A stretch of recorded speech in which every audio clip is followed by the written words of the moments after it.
போற்றப்படுவதுதான் திருப்பட்டூர் பிரம்மபுரீஸ்வரர் கோவில். எங்கங்க இருக்கு திருப்பட்டூர் அப்படின்னா, திருச்சியிலிருந்து பெரம்பலூர் வர வழியில, அதாவது திருச்சியிலிருந்து சென்னைக்கு வர வழியில 28வது கிலோமீட்டர்ல சிறுகனூர் அப்படின்னு ஒரு ஊர் இருக்கு.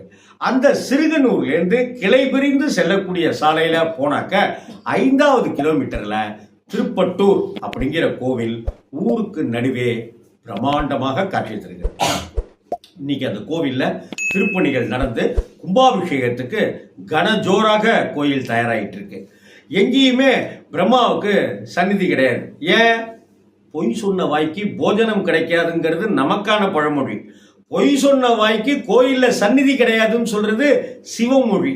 ஏன்னா அவர் அடியை கண்டேன் முடியை கண்டேன் அப்படின்னு சொல்லும்போது பொய் சொல்லிட்டார். நான் பார்த்தையா, பார்த்ததுக்கு சாட்சி இந்த தாழம்பூயா அப்படின்னு